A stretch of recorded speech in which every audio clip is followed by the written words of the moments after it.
Hello everyone, and welcome back to Kira's Workshop. You know what time is it? Well, according to Mr. Andy Williams, it's the most wonderful time of the year. Yes, sir. And to celebrate Christmas with all of you, some of my fellow artists and I created a collaboration as a present for you and a stress for us. Yay! This year was... well, it sure was something. And our theme for this collab is post-apocalyptic Christmas. The theme couldn't fit more perfectly than how this year was, to be completely honest. So we took inspiration for our own perception of an apocalyptic Christmas, and maybe a little from the Mad Max aesthetic. BlankSpace Dolls, Enchanterium, Hisnameisakin, JackyOhhh, SoDollCreations, Telle y Dollies, Valkitty's World, and yours truly joined forces to create this group of warriors. But you're not here to hear me talk and talk. Come on, let's create a reckless mofo. For this project, I want to make a nice warrior, so I'm using an Ari Hauntington Doll. Since it's a post-apocalyptic theme, I imagine this warrior to be some kind of a machine, so that she can survive on extreme weathers and control her cold body temperature. First, I must get rid of that long stick from the neck peg. I did this so that I can give her an exposed engine on her head. So now, with a pencil, I'm marking the head where I need to cut.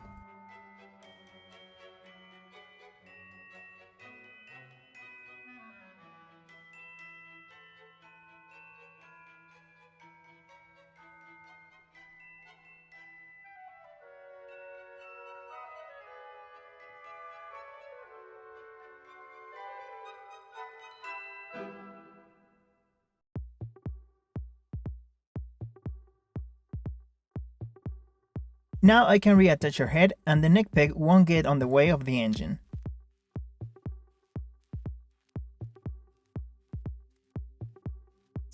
To cover the hollowed head and the neck peg, I'll glue back the piece I cut off, but backwards.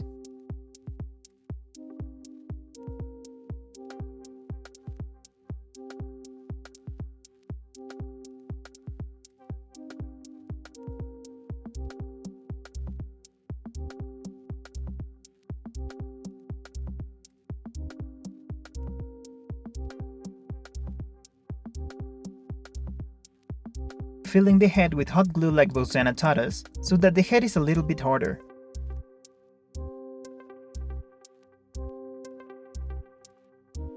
To cover the inside, I'll give her this kind of crystallized appearance, so I'm gluing some iridescent foil.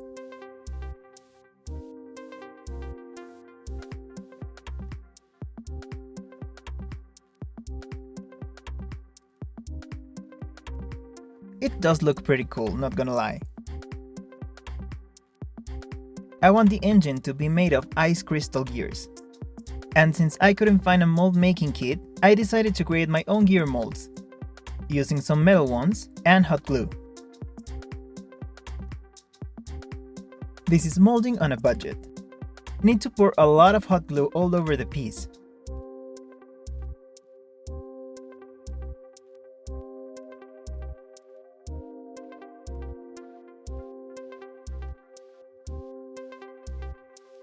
And once they cool down, I can remove it.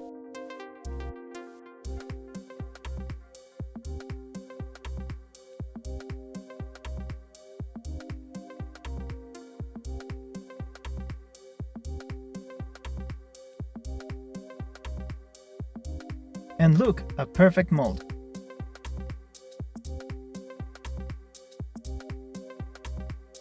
For some reason I couldn't find any UV resin here in Mexico, and I was in a hurry, so epoxy resin wasn't an option either. So I got myself a clear gel polish, mix it with glitter,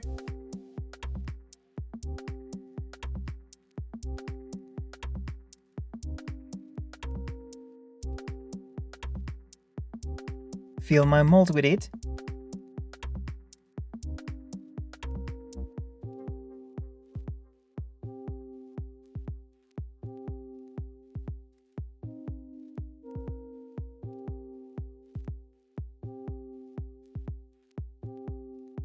and cure them with my UV lamp.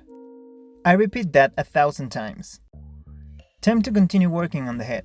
My initial idea was to make this being an Aurora machine. She was going to have 2 Aurora projectors on her head. To create this, I made a base of aluminum foil.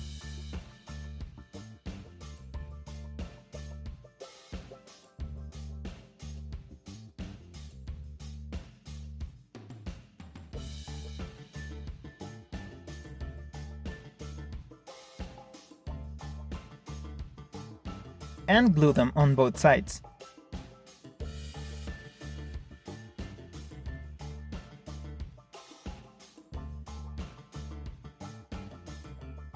Then cover them up with the same foil of the head.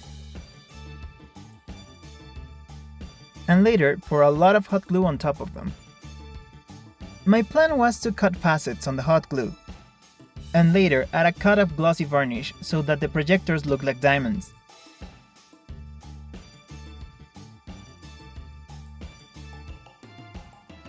But at this point I wasn't pleased at all with the overlook. Also, the hot glue cools down very opaque, even with the varnish, so I decided to get rid of those right away. So while I was brainstorming what to do with the head, I started working on the engine. So I'm taking my lovely crystal gears and use pins to make the structure.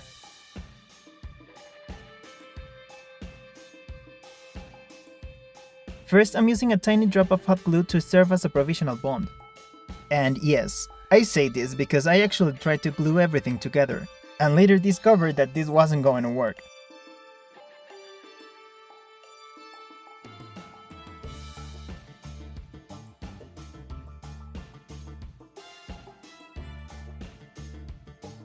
Once I got everything in place, I'm taking my gel polish and cure it with a UV lamp.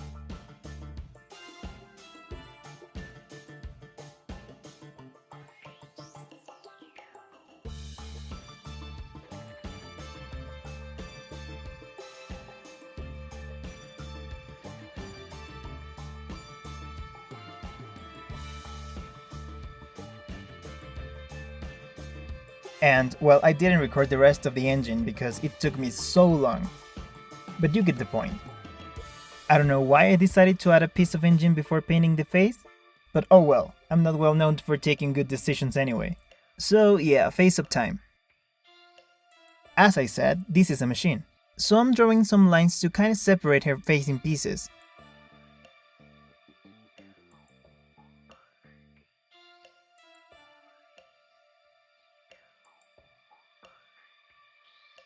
For the makeup, I'm making a simple blue and purple smoky eye.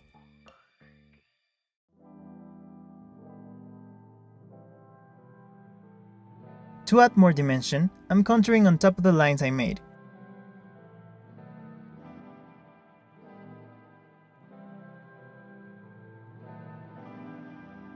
Fast forward.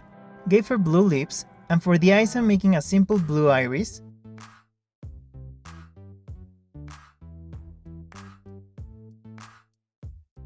with white on the center, to give her this mechanical look. After that, I decided to add some pearl acrylic paint.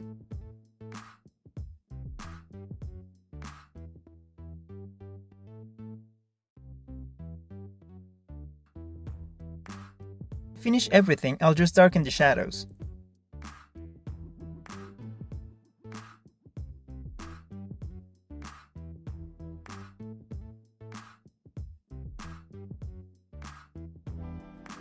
And to add some shine on the face, I added like 3 layers of pearlescent nail powder.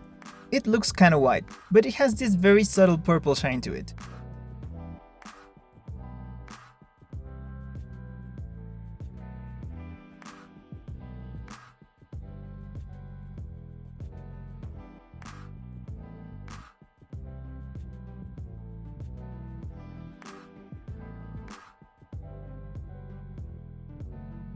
Now, I need to give a little disclaimer for the rest of this video. The very next day I finished with the face, I had to stay in bed due to some health issues. So the outfit might look very simple, because that's what I was able to do in my condition. But here's a little explanation of what I did. During my recovery, I've been playing a lot of Mortal Kombat 11. So I knew right away that I needed to give this warrior an inspired MK look.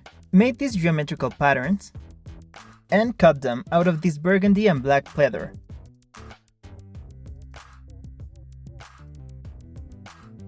Also, I made a half hood pattern to cover her head,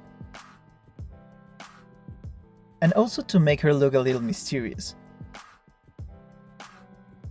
And it's Mortal Kombat, of course she needs a face mask, and I did it with a pattern as well.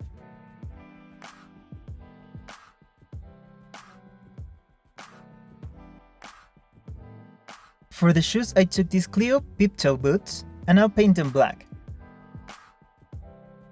Later, I thought she was missing something on her arms, so I made these leaves.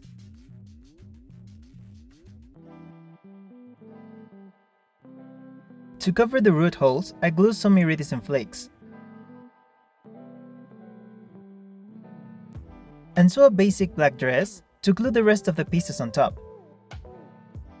Her name? Glacia, the Ice Warrior.